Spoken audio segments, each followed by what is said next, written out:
back to Lovin Sheila, the podcast shorts. Good to be with you today. Today is an important day for me because I'm re entering the empty nest stage through all of our transition. And that's what life has been. It seems like it's been a series of transitions. And it's important to recognize how we go through these transitions. And each transition is going to give us a bit of emotion. And so I kind of jumped into that. But that's where I am today because today is the day that we moved my son into his apartment near campus. And I woke up in the middle of the night and I was a little distressed and happy for him, but at the same time, nervous and anxious about the future and whatnot and how everything will play out. But I've trusted God through our whole entire process, and everything has kind of played out like we planned, and that's very encouraging to my soul. And I think that what has caused a little bit of anxiety is I kind of planned it up until here to get to this point. Like I hadn't prophesied or forecasted the next step. And so I've really been focused on, or in my mind, meditating on really being more purposeful and having some goals. And he and I have reached our goals as our short-term goals, of course. And there is a long-term goal, but we've definitely reached our short term. And as we've approached those, I guess it's kind of like the checklist and just trying to, okay, that's done and sit in it. And at the same time, no, we are not finished. There's some things that I want to achieve. And so I think in having this new empty nest thing, it really allows me to go back to what I know, and that is it's my time. All the time that I've spent focusing on, my partner and my son, and you know trying to build a career and make a little money and so forth. It's like now it's my time. It's my time to enjoy this life and the fruits of my effort. And so that's where I am right now. And so really trying to figure out how to lean into that and how to embrace it and how to move forward in that. It's a transition. It hasn't been just about me. It's been about my husband, it's been about my son, it's been about my job, and it hasn't been about me. And now it is about me. And so I was, reviewing something because we talked last year about the pursuit of happiness. And, I feel overall, I do feel like I'm happy with my life, regardless of whatever triggers may come up or whatever events might disturb my peace. For the most part, I feel like I'm in a good place, in a happy place. And, life is demanding. And so I was reviewing something. It was about why am I not happy? And it wasn't that I'm not happy. It's just I just wanted to get an understanding and dig a little deeper into happiness. And and that's what this is all about. I'm going to call this owning my happiness because that's where I am. Owning my happiness, owning everything that brings me joy, that contributes to my happiness, and owning the things that I allow in my life that don't contribute, and looking deep in myself to find out why some things trigger me or cause the anxiety that they cause. This is necessary if we're going to evolve, if we're going to get to the next level, if we're really pursuing happiness, and if we're really pursuing growth. We have to take ownership of our happiness and we have to take ownership of our growth because nobody's going to do it for us. Nobody's going to do it for us. And what I was reviewing, it was talking about only 10% of our happiness is based on our circumstances.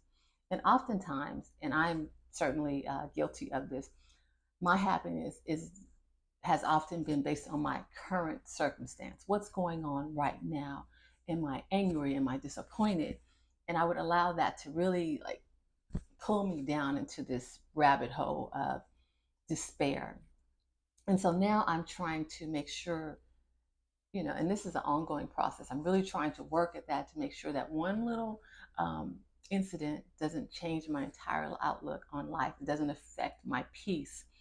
And that's why I was reviewing this whole thing about, why am I not happy? And like I said, life is demanding. And I guess happy people, what it was telling me is happy people meet the demands of life. It's going to come at you. It's going to, come at you from different angles and throw different things at you. But if we're stable, we're able to feel those things and we're able to manage those while maintaining our happiness. And that's something I think that we should focus on as far as owning our happiness. Um, so only 10% is really things that are external. The rest of it is based on what's inside of us. And that's why it's so important, if we're going to pursue our happiness and if we're going to own our happiness, that we take some time to look into ourselves. As I look into Sheila, and one of the first things it said in being happy is you have to have a feeling of connection to family, connection to friends. Just have a network that you are connected to so that you're not alone. Even I'm an introvert, but at the same time, I have different friends who facilitate different needs for me, and it is helpful. So if I need to laugh, I may contact this one. If I need to cry, if I need prayer, I may contact this one. But there's a feeling of connectedness. I know who to go to, who to call on, and that's something that we need to have. Um, we need to have good thinking. We need to have a positive outlook. As I'm entering this transitional phase of my life, I need to know, oh yeah, I'm about to make some stuff happen. I'm about to live, and I'm about to live the best life for Sheila. It's about to be on. And so I have to have a positive outlook rather than think, oh, I'm going to be lonely. What's it going to be like? I'm by myself, or would I live alone, or whatever. But no, have a positive outlook on what is about to come. And that's what I'm working on. And then another thing that's a contributor to our happiness, and this is something that we talked about, and I actually read that book, Want Yourself. um, Having positive self-talk, being encouraging to yourself, and not saying, oh, I'm stupid, or I never get that right, or I'm bad at relationships, or whatever. Just really having encouraging and good self-talk that can keep you in a happy place. Because if you're talking negatively to yourself, it's going to be difficult to maintain your happiness and to own your happiness. So we have to remember that. And another thing necessary in being happy is having goals and being goal oriented. So you always have something, that you can say, yes, I achieved that. Just like, the things that my son and I have worked on. We worked on, getting to college, a good school, which became my nemesis because I had talked to him all his life about a good school. And so by the time the college time came, I was like, any college is a good school, but he was stuck on the good school. So we did it. We got into a good school. So having goals. And then when you have the goals, you also have something to reach for, but you also have a track record. You can look at your track record and see how you have performed. And that's encouraging because it shows you your successes, hopefully. So you want to have goals. And you also want to be forgiving, because you cannot be happy and be bitter and unforgiving and harbor resentment. You have to let some things go. So that's part of our happiness. And then another thing is having boundaries, and a very important thing. It reinforces positive relationships.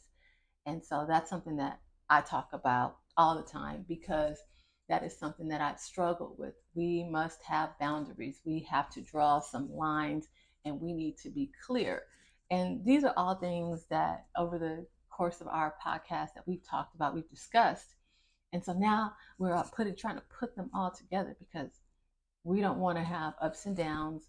We want to be consistent in our lives and in our happiness. Don't want to be tossed to and fro by every feeling. And we want to have, finally, there's like 11 of these things. I'm just going to talk about 7 lifelong values. There's some things for me that are lifelong values, and that is keeping my word, doing things I said I was going to do. Those are valuable to me. Those are my values, and those are things that I look for in other people as well. So as I look at this season for me, There was a song that was on my mind. It says, "This is your season for grace, for favor. This is your season to reap what you have sown." And I'm embracing that, and I'm walking in it, and I'm taking ownership, of maybe some of my mistakes, what perceived failures, successes, and I'm taking all that and I'm owning it, and I'm, of course, concentrating on loving me and taking care of me and getting to the next level. And in doing so, I just have to own this happiness. I'm responsible for it. I cannot, or we cannot be dependent or codependent. We can't have others determine our happiness. I Having my son here at home can't be the determining factor for me to be happy. I have to find it in me and all the things that I just mentioned. Having a partner not disappoint you cannot be the reason for your happiness. Again, it has to be in you. So I'm encouraging us all, to continue to pursue our happiness, but also to own it. No one else is responsible for it. They're not responsible to make you happy. You have to look inside yourself, again, know yourself, and understand what motivates you, what makes you tick, and what brings a smile to your face, and focus on that, and focus on correcting the things that are troublesome for you. We can do it. It just requires some attention and some focus. And like for me right now, because it's my season and I'm alone and I'm an empty nester, that's what I plan to do. Give it some attention and some focus, because, I want to be my best self. And I think that's what all of us should want. And we want to be happy. At the end of the day, we want to be happy and pursue our happiness, obtain it.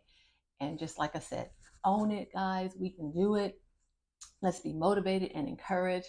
And whatever transition we're going through, just know that we got this. We can do it. We can make it. We can go through it with grace and excellence and love and compassion, and be happy in it. Thank you for watching Lovin Sheila, the podcast, and I'll see you on the next one.